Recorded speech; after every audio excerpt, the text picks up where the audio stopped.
ನಮಸ್ಕಾರ ಸ್ನೇಹಿತರೆ, welcome to spiritual ಆಲ್ಕಮಿ 7 Kannada. ನಾನು ತ್ರಿವೇಣಿ, ಹೋಪನೋಪನೋ ಹೀಲರ್ ಮತ್ತು ಲೈಫ್ ಕೋಚ್. ಈಗ ನೀವು ಮ್ಯಾನಿಫೆಸ್ಟೇಷನ್ ಮಾಡ್ಕೊಂಡಿರ್ತೀರ ಎಷ್ಟೊಂದು ಸಲ. ಮ್ಯಾನಿಫೆಸ್ಟೇಷನ್ ಮಾಡಿಕೊಂಡು ಕೂಡ ಸಿಗೋ ಹಾಗೆ ಸಿಗ್ತಾ ಇರುತ್ತೆ, ಆದರೆ ಕೈ ತಪ್ಪು ಹೋಗ್ತಾ ಇರುತ್ತೆ ನಿಮ್ಮ ಮ್ಯಾನಿಫೆಸ್ಟೇಷನ್ಸ್. ಇನ್ನು ಕೆಲವೊಮ್ಮೆ ಎಷ್ಟು ಪ್ರಯತ್ನ ಪಟ್ಟರೂ ಸಿಗಲ್ಲ. ನೀವು ಪಾಸಿಟಿವ್ ಮೈಂಡ್ಸೆಟ್ಟಲ್ಲಿ ಇರ್ತೀರಾ, ಅಫರ್ಮೇಷನ್ಸ್ ಹೇಳ್ಕೊತಾ ಇರ್ತೀರಾ, ವಿಜುವಲೈಸೇಷನ್ ಮಾಡ್ಕೋತಾ ಇರ್ತೀರಾ, ವಾಟರ್ ಬಾಟಲ್ ಟೆಕ್ನಿಕ್ ಮಾಡ್ಕೋತಾ ಇರ್ತೀರಾ. ಇಷ್ಟೆಲ್ಲ ಮಾಡಿ ಕೂಡ ಯಾಕೆ ನಿಮಗೆ ಸಿಗ್ತಾ ಇಲ್ಲ ಅನ್ನೋ ಆತಂಕ ನಿಮಗಿರುತ್ತೆ. ಇನ್ನೂ ಏನು ಮಾಡಬೇಕು, ಯೂನಿವರ್ಸೇ ಇಲ್ವಾ ಅನ್ನೋ ಡೌಟ್ ಕೂಡ ಬಂದ್ಬಿಡುತ್ತೆ. ಅಂಥವ್ರಿಗೆ, ಆ ಥರ ಡೌಟ್ ಇರೋರಿಗೇ ಈ ವಿಡಿಯೋ ಪೂರ್ತಿಯಾಗಿ ಕೇಳಿಸ್ಕೊಳ್ಳಿ, ತುಂಬ ಇಂಟ್ರೆಸ್ಟಿಂಗ್ ಆಗಿದೆ. ಏನು ಗೊತ್ತಾ, ನಾವೇನಾದರೂ ನಮಗಿದು ಬೇಕು ಅಂತ ಕೇಳ್ಕೊತೀವಿ, ಆದರೆ ನಮಗೆ ಬೇಕು ಅಂತ ಕೇಳ್ಕೊಂಡಿರೋದು ನಮಗೆ ನಿಜವಾಗ್ಲೂ ಒಳ್ಳೇದು ಮಾಡುತ್ತಾ, ಅದರಿಂದ ನಮಗೆ ಒಳ್ಳೇದಾಗುತ್ತಾ ಅನ್ನೋದು ನಮಗೆ ಗೊತ್ತಿಲ್ಲ. ನಮಗೇನು ಗೊತ್ತು, ಈ ಕ್ಷಣಕ್ಕೆ ನಮಗದು ಬೇಕು, ಅದು ಸಿಕ್ಬಿಟ್ರೆ ನಮ್ಮ ಲೈಫ್ ಚೆನ್ನಾಗಿರುತ್ತೆ, ನಾವು ಖುಷಿಯಾಗಿರ್ತೀವಿ ಅಂತ. ಆದರೆ ನಮ್ಮನ್ನು ಹುಟ್ಟಿಸಿರೋ ದೇವರು ಅಥವಾ ಯೂನಿವರ್ಸ್ ಅವ್ರಿಗೆ ಗೊತ್ತು ಮುಂದೆ ಏನಾಗುತ್ತೆ ಅಂತ. ನಾವು ಕೇಳಿರೋದ್ರಿಂದ ಈ ಕ್ಷಣಕ್ಕೆ ನಾವು ಸಂತೋಷವಾಗಿರಬಹುದು, ಆದರೆ ಅದರಿಂದ ಮುಂದೆ ಏನಾದರೂ ಅನಾಹುತ ಆಗಬಹುದು. ಅದಕ್ಕೆ ಅದನ್ನು ತಡೀತಾರೆ ದೇವರು. ಸೊ ನಾವೇನು ಮಾಡ್ತೀವಿ, ಎಷ್ಟು ಪ್ರಯತ್ನ ಮಾಡಿದ್ರು ಸಿಗ್ತಾ ಇಲ್ಲ, ಸರಿ ಯೂನಿವರ್ಸ್ ಇಲ್ಲ, ದೇವ್ರನ್ನಾದರೂ ಹರಕೆ ಮಾಡ್ಕೊಳ್ಳೋಣ ಅಂತ ಹೇಳಿ ಹರಕೆ ಹೊತ್ಕೊಂಡು ಉಪವಾಸಗಳು ಮಾಡಿ ಏನೆಲ್ಲ ಮಾಡ್ತೀವಿ, ಆದರೂ ಸಿಗ್ತಾ ಇರಲ್ಲ. ಅದರ ಅರ್ಥ ಇದೆ, ನಮ್ಮ ಒಳ್ಳೆಯದಕ್ಕಾಗಿಯೇ ಯೂನಿವರ್ಸ್ ಇದನ್ನ ಮುಂದಕ್ಕೆ ತಳ್ಕೊಂಡು ಹೋಗ್ತಾ ಇದೆ. ಕೆಲವೊಮ್ಮೆ ಈ ಕ್ಷಣಕ್ಕೆ ಕೊಟ್ಬಿಟ್ರೆ ಅಂದ ನಮಗೆ ನಷ್ಟ ಆಗುತ್ತೆ ಅಂತ, ಯಾವಾಗ ಕೊಟ್ಟರೆ ಅದು ನಮ್ಗೆ ಯೂಸ್ಫುಲ್ ಆಗುತ್ತೋ ಆ ಸಮಯಕ್ಕೇ ಕೊಡ್ತಾರೆ ನಮಗೆ, ನಾವು ಕೇಳಿದ್ದನ್ನು. ಅಥವಾ ನಾವು ಕೇಳಿದ್ರಿಂದ ನಾವೇನಾದರೂ ದೊಡ್ಡದಾಗಿ ನಷ್ಟ ಹೋಗ್ತೀವಿ ಅಂತ ಅನ್ನಿಸಿದ್ರೆ ನಮಗೆ ಸಿಗೋದೇ ಇಲ್ಲ. ಇನ್ನು ಕೆಲವೊಮ್ಮೆ ಏನಾಗುತ್ತೆ, ನಮ್ಮ ಭವಿಷ್ಯತ್ತು ಬೇರೆ ದಾರಿಯಲ್ಲೇ ಹೋಗಬೇಕು ಅಂತ ದೇವರು ಅಥವಾ ಯೂನಿವರ್ಸ್ ಹೇಳಿರ್ತಾರೆ. ನಾವೇ ಕೇಳ್ಕೊಂಡು ಬಂದಿರ್ತೀವಿ. ನಾವು ಅಂದರೆ ನಮ್ಮ ದೇಹದಲ್ಲಿರುವ ಈ ಆತ್ಮ ಬಂದು ಈ ದೇಹದಲ್ಲಿ ಬರೋಕ್ಕೂ ಮುಂಚೆ ನಾವು ಇನ್ನೊಂದು ದೇಹದಲ್ಲಿರುತ್ತೆ, ಅಲ್ಲಿಂದ ಟೈಮ್ ಮುಗಿಸ್ಕೊಂಡು ಈ ಆತ್ಮ ಮೇಲೆ ಹೋಗಿ ಎಲ್ಲ ಕ್ಲೆನ್ಸ್ ಮಾಡಿಕೊಂಡು ಮತ್ತೆ ಟೈಮ್ ಪೀರಿಯಡ್ ತೊಗೊಂಡು ಬರುತ್ತೆ. ಓಕೆ, ಭೂಮಿ ಮೇಲೆ ಮತ್ತೆ ನನ್ನ ಟೈಮ್ ಇಲ್ಲಿಂದ ಇಲ್ಲಿವರೆಗೂ ಅಂತ ಕೇಳ್ಕೊಂಡೆಲ್ಲ ಮಾಡ್ಕೊಂಡು ಬರುತ್ತೆ. ಬಂದಾಗ ನಾವು ಆತ್ಮವಾಗಿದ್ದಾಗ ಏನೋ ಒಂದು ಅಚೀವ್ಮೆಂಟ್ ಮಾಡಬೇಕು ಅಂತ ಅಂದ್ಕೊಂಡೇ ಬಂದಿರ್ತೀವಿ. ಇದಕ್ಕೂ ಹಿಂದೆ ಯಾವ ದೇಹದಲ್ಲಿತ್ತೋ ಈ ಆತ್ಮ, ಅಲ್ಲಿ ಯಾವ ಪಾಪ ಕರ್ಮಗಳನ್ನು ಮಾಡಿದ್ದೋ ಅದರಲ್ಲಿ ಒಂದೇ ಒಂದು ಕರ್ಮ ತಗೊಂಡು ಬರುತ್ತೆ. ಈ ಜನ್ಮದಲ್ಲಿ ಕ್ಲೆನ್ಸ್ ಮಾಡಿಕೊಂಡು ಆ ಪಾಪವನ್ನು ಕ್ಲೆನ್ಸ್ ಮಾಡ್ಕೊಂಡ್ಬಿಟ್ಟು ಏನಾದರೂ ಒಂದು ಸಾಧನೆ ಮಾಡಿಬಿಟ್ಟು ಹೋಗಬೇಕು ಅಂತಲೇ ಮತ್ತೆ ಇನ್ನೊಂದು ದೇಹದಲ್ಲಿ ಬಂದು ಸೇರ್ಕೊಳ್ಳೋದು. ಬಟ್ ನಾವು ಮನುಷ್ಯನ ಜೀವಿಯಾಗಿ ಈ ಭೂಮಿಗೆ ಬಂದ ನಂತರ ಮರ್ತೋಗ್ಬಿಡ್ತೀವಿ ಅದು ಏನು ಸಾಧನೆ ಮಾಡಬೇಕು ಅಂತ ಅಂದ್ಕೊಂಡು ಬಂದ್ವಿ ಅಂತ. ಹಾಗಾಗಿ ಈಗ ನಾವು ನಮ್ಮ ಜೀವನದಲ್ಲಿ ಈ ಕ್ಷಣಕ್ಕೆ ನಮಗೇನು ಸಂತೋಷ ಸಿಗುತ್ತೆ ಅದನ್ನು ಕೇಳಿರ್ತೀವಿ, ಆದರೆ ದೇವ್ರಿಗೆ ಗೊತ್ತಲ್ಲ ನಾವೇನು ಕೇಳ್ಕೊಂಡು ಬಂದಿರ್ತೀವಿ ಅಂತ, ದೇವರು ಅಥವಾ ಯೂನಿವರ್ಸ್ಗೆ. ಸೊ ನಾವು ಕೇಳಿದ್ದನ್ನೇ ನಮಗೆ ಕೊಡಬೇಕು ಅಂದರೆ ಈಗ ನಾವೇನು ಕೇಳಿರ್ತೀವೋ ಅದು ಸಿಕ್ಕಿಬಿಟ್ರೆ ನಾವು ಕೇಳ್ಕೊಂಡು ಬಂದಿರೋ ದಾರಿಯಲ್ಲಿ ಹೋಗಲ್ಲ, ಬೇರೆ ಯಾವುದೋ ಈ ಕಡೆ ದಾರಿಯಲ್ಲಿ ಹೋಗ್ತಾ ಇರ್ತೀವಿ. ನಾವು ಈ ಕಡೆ ಹೋಗಬೇಕು ಅಂತ ಕೇಳ್ಕೊಂಡು ಬಂದಿರ್ತೀವಿ, ಆದರೆ ಈ ಕಡೆ ಹೋಗ್ತಾ ಇರ್ತೀವಿ. ಸೊ ನಮ್ಮನ್ನು ಸರಿಯಾದ ದಾರಿಯಲ್ಲಿ ನಡೆಸೋಕೆ ಅಂತಲೇ ಕೆಲವೊಮ್ಮೆ ನಾವು ಕೇಳಿದ್ದನ್ನು ಕೊಟ್ಟಿರಲ್ಲ ಯೂನಿವರ್ಸ್. ನಿಮಗಿನ್ನೂ ಅರ್ಥ ಆಗಲಿಲ್ವಾ? ನನ್ನದೇ ಒಂದು ಮೇನ್ ಗ್ರೇಟ್ ಎಕ್ಸಾಂಪಲ್ ಅಂತ ಅನ್ಬೋದು, ನನ್ನ ಸ್ಟೋರಿನೇ. ಯಾರ್ಯಾರಿಗೆ ಗೊತ್ತೋ ನಿಮಗೆ ಗೊತ್ತಿರುತ್ತೆ, ಯಾರ್ಯಾರಿಗೆ ಗೊತ್ತಿಲ್ವೋ ನಿಮಗೆ ಹೇಳ್ತೀನಿ ನೋಡಿ. ಇವಾಗ ನಾನು ಚಿಕ್ಕ ವಯಸ್ಸಲ್ಲಿ ಮಕ್ಕಳಿಬ್ಬರು ಹುಟ್ಟಿದ ತಕ್ಷಣವೇ BSc ಫಸ್ಟ್ ಇಯರ್ ಅಲ್ಲಿದ್ದಾಗ ಎಂಗೇಜ್ಮೆಂಟ್ ಆಯಿತು. ಸೆಕೆಂಡ್ ಇಯರಲ್ಲಿದ್ದಾಗಲೇ ಮದುವೆ ಆಯಿತು. ಮದುವೆ ಆದಮೇಲೆ BSc ಎಲ್ಲ ಕಂಟಿನ್ಯೂ ಮಾಡಿದೆ, ಓದಿ ಆದಮೇಲೆ ಇಬ್ಬರು ಮಕ್ಕಳು ಹುಟ್ಟಿದ್ರು. ಎರಡನೇ ಮಗನಿಗೆ 3 ವರ್ಷ ಇದ್ದಾಗ ಆಕ್ಸಿಡೆಂಟ್ ಆಯಿತು. ನಮ್ಮ ಕಾರ್ಗೆ ಮತ್ತು ಲಾರಿಗೆ ಆಕ್ಸಿಡೆಂಟ್ ಆಯಿತು. ಆಕ್ಸಿಡೆಂಟಲ್ಲಿ ಎಲ್ಲರಿಗೂ ಸಣ್ಣ ಪುಟ್ಟ ಗಾಯಗಳಾದವು. ನನಗೆ ಮಾತ್ರ ಕತ್ತು ಮೂಳೆ ಮುರಿದೋಯ್ತು, ಮತ್ತು ಫೇಸಲ್ಲಿ ಫುಲ್ಲು ಸ್ಕಿನ್ ಹೋಗ್ಬಿಟ್ಟಿತ್ತು. ಅದೆಲ್ಲ ಪ್ಲಾಸ್ಟಿಕ್ ಸರ್ಜರಿ ಮಾಡಿದ್ದಾರೆ. ಈ ಕೈ ಮತ್ತು ಲೆಫ್ಟ್ ಲೆಗ್ ಮತ್ತು ಲೆಫ್ಟ್ ಹ್ಯಾಂಡು ಕೆಲಸ ಮಾಡ್ತಾ ಇರಲಿಲ್ಲ, ಪ್ಯಾರಲೈಸ್ ಥರ ಆಗಿಬಿಟ್ಟಿದ್ದೆ. ಆಗ ನನಗೆ 2 ಇಯರ್ಸ್ ಆಯಿತು ಅದರಿಂದ ಚೇತರಿಸ್ಕೊಳ್ಳೋಕ್ಕೆ. 2 ವರ್ಷದ ನಂತರ ನನ್ನಲ್ಲಾದ ರಿಯಲೈಸೇಷನ್ ಏನು ಅಂದರೆ, ಅಷ್ಟೇ ಅಲ್ವಾ, ಒಂದೇ ಕ್ಷಣ ಈ ಪ್ರಾಣ ಹೋಗೋಕ್ಕೆ. ಈ ಪ್ರಾಣ ಏನಾದರೂ ಈ ದೇಹವನ್ನು ಬಿಟ್ಟು ಹೋಗ್ಬಿಟ್ಟಿದ್ದಿದ್ರೆ ಆವಾಗ ಈ ತ್ರಿವೇಣಿ ಅಂದರೆ ಯಾರಿಗೆ ಗೊತ್ತು? ಅವ್ರ ಮಗಳಂತೆ, ಇವ್ರ ಸೊಸೆಯಂತೆ, ಅವ್ರ ಹೆಂಡತಿ ಅಂತೆ, ಅಷ್ಟೇ ಅಲ್ವಾ ಗೊತ್ತಿರೋದು. ನಾನಾಗಿ ಯಾವಾಗ ರೆಕಗ್ನಿಷನ್ ಪಡ್ಕೊಳ್ಳೋದು ಅಂತ ಒಂದು ಪ್ರಶ್ನೆ ನನ್ನಲ್ಲಿ ಹುಟ್ಟಿತು.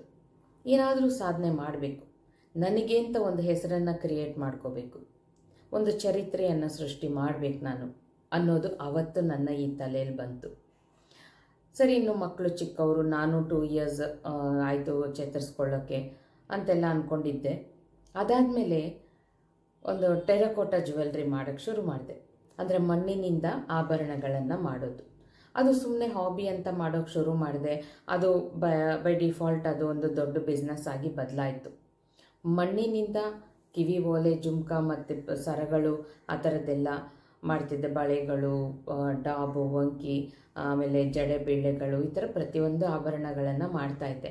ಅದು ಸಣ್ಣ ಪುಟ್ಟದಾಗಿ ಮಾಡಿದ್ದು ದೊಡ್ಡ ಬಿಸ್ನೆಸ್ ಲೆವೆಲ್ಗೆ ಹೋಗಿ ಯಾವ ಮಟ್ಟಕ್ಕೆ ಹೋಯಿತು ಅಂದರೆ ಸೀರಿಯಲ್ ಆ್ಯಕ್ಟ್ರೆಸ್ಗಳೆಲ್ಲ ನನ್ನ ಹತ್ರ ತಗೊಳ್ಳೋರು. ಆ ಮಟ್ಟಕ್ಕೆ ಹೋಯಿತು. ಆ್ಯಕ್ಟ್ರೆಸ್ಗಳೆಲ್ಲ ಬಂದು ತಗೊಳ್ಳೋ ಮಟ್ಟಿಗೆ ನಾನು ಒಂದು ಸೆಲೆಬ್ರಿಟಿ ಫೀಲ್ ಆಗೇ ಇದ್ದೆ. ಮಾರ್ಕೆಟ್ಗೆಲ್ಲ ಹೋದರು, ಎಲ್ಲಿ ಹೋದರೂ ಟಿ ವಿ ಇಂಟರ್ವ್ಯೂಸ್ ಎಲ್ಲ ಬರ್ತಿತ್ತು, ನನ್ನದು ಟಿ ವಿ ಪ್ರೋಗ್ರಾಮ್ಸ್ ಎಲ್ಲ ಬರ್ತಿತ್ತು, ಜಿ ಟಿ ವಿಲಿ, ಉದಯ ಟಿ ವಿಲೆಲ್ಲ. ಆಗ ತುಂಬ ಜನ ನನ್ನ ಎಲ್ಲಿ ಹೋದರೂ ಕೇಳ್ತಿರೋರು, ನೀವು ತ್ರಿವೇಣಿ ಮೇಡಮ್ ಅಲ್ವಾ, ಜಿ ಟಿ ವಿಲಿ ಬಂದಿದ್ರಲ್ವಾ, ಉದಯಲ್ಲಿ ಬಂದಿದ್ರಲ್ವಾ, ಜ್ಯುವೆಲ್ರಿ ತುಂಬ ಚೆನ್ನಾಗಿ ಮಾಡ್ತೀರಾ, ಆ ಥರದ್ದೆಲ್ಲ ಕೇಳೋರು. ನನಗೇನೋ ಒಂಥರ ಸೆಲೆಬ್ರಿಟಿ ಫೀಲ್ ಇತ್ತು ಆಗ.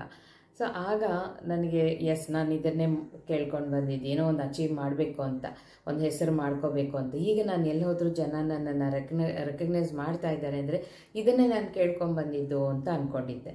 ಆದರೆ ದೇವ್ರಿಗೆ ಗೊತ್ತಾಯಿತು ಇದೆಲ್ಲ ನೀನು ಕೇಳ್ಕೊಂಡು ಬಂದಿದ್ದು ಅಂತ. ಅದನ್ನು ನಿಲ್ಲಿಸ್ಬೇಕು ಅಂತ ಎಷ್ಟೆಷ್ಟೋ ಪ್ರಾಬ್ಲಮ್ಸ್ ಕೊಟ್ಟರು, ಆದರೂ ನಾನು ನಿಲ್ಲಿಲ್ಲ, ಮಾಡ್ತಾನೇ ಇದ್ದೆ. ಎಷ್ಟು ಪ್ರಾಬ್ಲಮ್ ಇಟ್ಕೊಂಡು ಕೂಡ ಕಾಲಲ್ಲಿ ಸ್ಕಿನ್ನು ಕಿತ್ತು ಬರೋಕ್ಕೆ ಶುರುವಾಯಿತು. 6 ಲೇಯರ್ಸ್ ಕಿತ್ತು ಬಂದುಬಿಟ್ಟಿದೆ ನನಗೆ. ಈಗ ನನ್ನ ಅಡಿಪಾದ ನೋಡಿದ್ರೆ ನುಣ್ಣಗೆ ಮೆತ್ತಗೆ ಹುಟ್ಟಿರೋ ಮಗು ಥರ ಇರುತ್ತೆ. ನೋವಾಗುತ್ತೆ ನಡೆಯುವಾಗ, ಉರಿ ಆಗುತ್ತೆ ತುಂಬ. ಅಷ್ಟು ಚರ್ಮ ಕಿತ್ತು ಬರೋ ಟೈಮಲ್ಲಿ ಕೂಡ ನನ್ನ ಜ್ಯುವೆಲ್ರಿದು ಫ್ಯಾಷನ್ ಶೋ ಎಲ್ಲ ಮಾಡಿಸಿದ್ದೆ. ಅದರದ್ದು ಟಿ ವಿ ಕವರೇಜ್ ಎಲ್ಲ ಆಗಿತ್ತು, ತುಂಬ ಅದ್ಭುತವಾಗಿತ್ತು. ಅದಾದಮೇಲೆ ಏನಾಯಿತು, ಕಾಲು ನುಣ್ಣಗಾಗ್ಬಿಟ್ಟು ಮನೆಯಲ್ಲಿ ಜಾರಿ ಬಿದ್ದಾಗ ಬ್ಯಾಕ್ ಬೋನ್ ಫ್ರ್ಯಾಕ್ಚರ್ ಆಗೋಯಿತು. ಇನ್ನು ಕಂಪ್ಲೀಟ್ ಬೆಡ್ ರೆಸ್ಟ್. ಇನ್ನು ನನ್ನ ಹಸ್ಬೆಂಡೇನೆ ಆರ್ಥೋಪೆಡಿಕ್ ಸರ್ಜನ್ನು. ಇನ್ನು ಅವರು ಎಲ್ಲಿ ಎದ್ದೇಳಕ್ಕೆ ಬಿಡ್ತಾರೆ, ಬ್ಯಾಕ್ ಬೋನ್ ಫ್ರ್ಯಾಕ್ಚರ್ ಅಂದರೆ. So complete bed rest. ಆಗ ಡಿಪ್ರೆಷನ್ಗೆ ಹೋದೆ. ಅಷ್ಟು ದೊಡ್ಡ ಆಕ್ಸಿಡೆಂಟಿಂದ ನಾನು ರಿಕವರ್ ಆಗಿ ಲೈಫೆಲ್ಲ ತುಂಬ ಚೆನ್ನಾಗಿದೆಯಲ್ಲ, ಯಾಕೆ ಮತ್ತೆ ಈ ಥರ ಆಯಿತು, ದೇವರೇ ನೀನು ಇಲ್ವಾ ನನಗೆ, ಅಷ್ಟು ಒಳ್ಳೆ ಹೆಸರನ್ನು ಕೊಟ್ಟೆ. ನಾನು ಕೇಳಿದೆ, ನಾನು ಏನಾದರೂ ಒಂದು ರೆಕಗ್ನಿಷನ್ ಪಡ್ಕೋಬೇಕು, ನನ್ನ ಜೀವನಕ್ಕೊಂದು ಅರ್ಥ ಬೇಕು ಅಂತ ಇದನ್ನು ಕೊಟ್ಟೆ, ಮತ್ತು ಯಾಕೆ ನನಗೆ ಈ ಥರ ಮಾಡಿಸ್ಬಿಟ್ಟೆ, ಇನ್ನು ಹೇಗೆ ನನ್ನ ಜೀವನ ಅಂತ. ಹಾಗೆಯೇ 6 ತಿಂಗಳು ಡಿಪ್ರೆಷನಲ್ಲೇ ಕಳೆದೆ, ಮಲಗಿದ್ದೆ, ಬೆಡ್ ರೆಸ್ಟಲ್ಲಿದ್ದೆ. ಆ 6 ತಿಂಗಳಲ್ಲಿ ಯೋಚನೆ ಮಾಡಿದೆ. ಫಸ್ಟ್ ಡಿಪ್ರೆಷನ್ಗೆ ಹೋದೆ, ಅಷ್ಟು ದೊಡ್ಡದಾಗಿ ನಾನು ಹೆಸರು ಮಾಡಿ ಆಮೇಲೆ ಹೋಯ್ತಲ್ಲ ಅಂತ. ಆಗ ನನಗೆ ರಿಯಲೈಸ್ ಆಗಿದ್ದು, ಪರವಾಗಿಲ್ಲ, ಅದು ಹೋದರೆ ಏನಂತೆ, ಬೇರೆ ಏನೂ ಇಲ್ವಾ ಜೀವನದಲ್ಲಿ ಮಾಡೋಕ್ಕೆ, ಇನ್ನೂ ಎಷ್ಟೊಂದಿದೆ, ಬೇರೆ ಏನಾದರೂ ಮಾಡೋಣ ಅಂತ ಹೇಳಿ ಸಂಗೀತ ಚಿಕ್ಕ ವಯಸ್ಸಿಂದ ನನಗೇನು ಇಷ್ಟ ಅಂತ ಯೋಚನೆ ಮಾಡಿದೆ. ಸಂಗೀತ ತುಂಬ ಇಷ್ಟ ಅಂತ ಸಂಗೀತ ಕಲಿಯೋಕ್ಕೆ ಶುರು ಮಾಡಿದೆ, ವೀಣೆ ಮತ್ತು ಕರ್ನಾಟಿಕ್ ವೋಕಲ್. ಅದನ್ನು ಕಲಿತಾ ನನಗೇನೋ ಮನ್ಸಿಗೆ ಖುಷಿ ಆಯಿತು. 6 ತಿಂಗಳ ನಂತರ ಸಂಗೀತ ಕಲಿಯೋಕ್ಕೆ ಶುರು ಮಾಡಿದಾಗ ಮನ್ಸಿಗೆ ತುಂಬ ಖುಷಿ ಆಗ್ತಿತ್ತು. ಆದರೂ ಸಮಾಧಾನ ಇಲ್ಲ, ಏನೋ ಅಚೀವ್ ಮಾಡಬೇಕು ಅಂತ. ಬಿಸ್ನೆಸ್ ಮಾಡಿದೆ, ಸ್ಯಾರಿ ಶೋರೂಮ್ ಇಟ್ಟೆ, ಅಲ್ಲಿನೂ ಆರೋಗ್ಯದ ತೊಂದರೆ ಆಯಿತು, ಕ್ಲೋಸ್ ಮಾಡಿದೆ. ಆಮೇಲೆ ಫ್ರೂಟ್ಸ್ ಮತ್ತು ವೆಜಿಟೇಬಲ್ ಪೌಡರ್ ಮೇಕಿಂಗ್ ದೊಡ್ಡ ಫ್ಯಾಕ್ಟ್ರಿ ಓಪನ್ ಮಾಡಿದ್ವಿ ನಾನು ನನ್ನ ತಂಗಿ, ಅಲ್ಲಿ ಕೂಡ ಏನೋ ಪ್ರಾಬ್ಲಮ್ ಆಗಿ ಕ್ಲೋಸ್ ಮಾಡಿದ್ವಿ. ಈ ಥರ ಎಷ್ಟೆಷ್ಟು ಮಾಡ್ತಿದ್ರು ಪ್ರಾಬ್ಲಮ್ಸ್ ಬರ್ತಾನೇ ಇದೆ, ಕ್ಲೋಸ್ ಮಾಡ್ತಾನೇ ಇದ್ದೀನಿ. ಒಂದೊಂದು ಸ್ಟಾರ್ಟ್ ಮಾಡಿದಾಗ ನನ್ನಲ್ಲಿ ಫುಲ್ ಕಾನ್ಫಿಡೆನ್ಸ್ ಬರುತ್ತೆ, ಓಕೆ ಇದು ನನ್ನದು, ಇದಕ್ಕೋಸ್ಕರನೇ ನಾನು ಹುಟ್ಟಿರೋದು ಅಂತ. ಮತ್ತು ಅದು ಕ್ಲೋಸ್ ಮಾಡಿದಾಗ ಮತ್ತೆ ಬೇಜಾರು, ಯಾಕೆ ದೇವ್ರೆ ಈ ಥರ, ನಾನು ಏನು ಮಾಡಲಿ, ಏನೋ ಒಂದು ಮಾಡಬೇಕಲ್ವ ನಾನು ಅಂತ ಅಂದ್ಕೊಳ್ಳೋ ಟೈಮಲ್ಲಿ ಆರೋಗ್ಯ ಸಿಕ್ಕಾಪಟ್ಟೆ ಹದಗೆಟ್ಟೋಯ್ತು.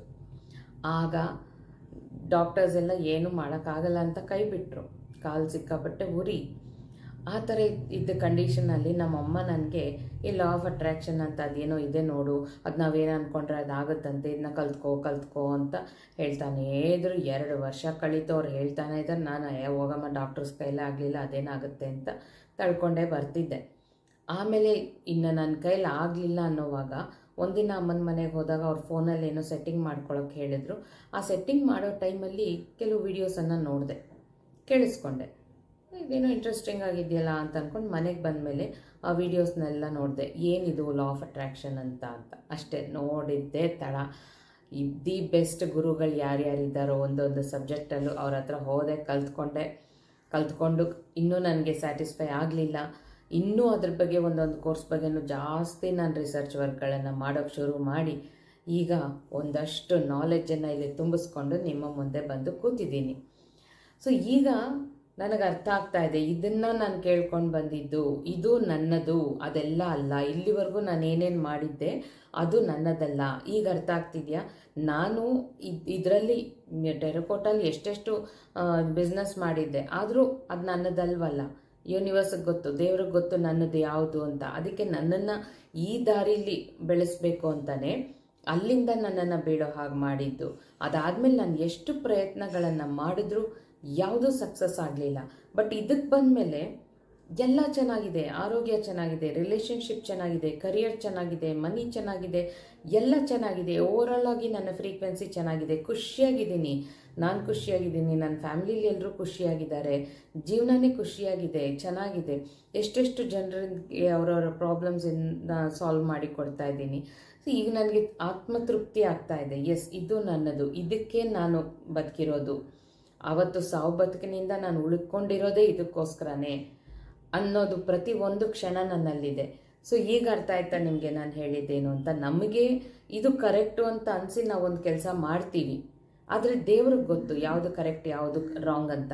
ನಮಗೆ ಅನಿಸಿದ್ದೇ ಏನಾದರೂ ಕರೆಕ್ಟ್ ಆಗಿದ್ದರೆ, ನಮಗೆ ಅನಿಸಿದ್ರಿಂದ ನಮ್ಮ ಮುಂದಿನ ಜೀವನ ಚೆನ್ನಾಗಿರುತ್ತೆ ಅಂತ ಆ ದೇವರಿಗೆ ಅಥವಾ ಯೂನಿವರ್ಸ್ಗೆ ಅನಿಸಿದ್ರೆ ಅದರಲ್ಲಿ ಮುಂದಕ್ಕೆ ಹೋಗೋ ಥರ ಮಾಡ್ತಾರೆ.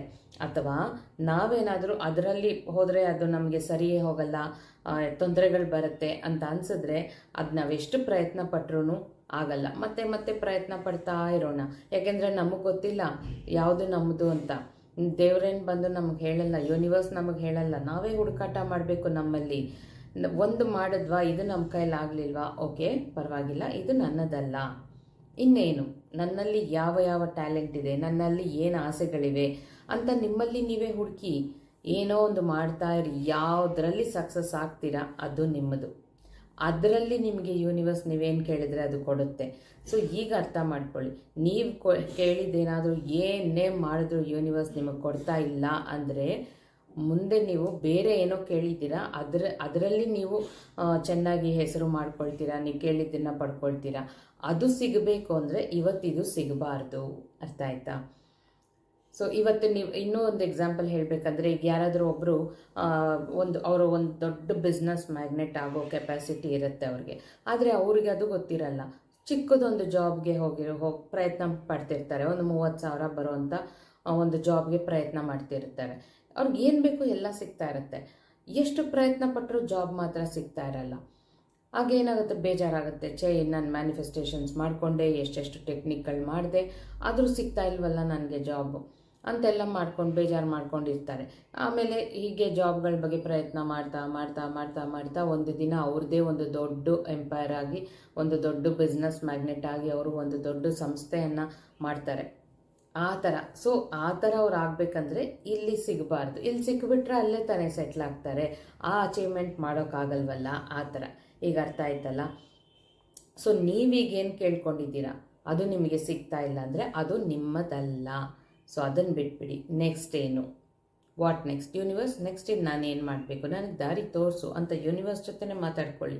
ಯೂನಿವರ್ಸನ್ನ ಕೇಳಿ, ತೋರಿಸುತ್ತೆ ಖಂಡಿತ ದಾರಿ.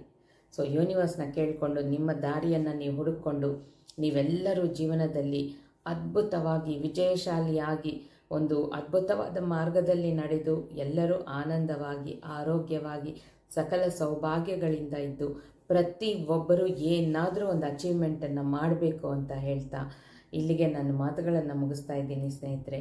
ಮತ್ತೆ ಮುಂದಿನ ವಿಡಿಯೋಲಿ ನಿಮ್ಮನ್ನೆಲ್ಲ ಭೇಟಿ ಮಾಡ್ತೀನಿ. ಅಲ್ಲಿವರೆಗೂ ತುಂಬ ಹೃದಯದ ಧನ್ಯವಾದಗಳು. Thank you. Tata, bye.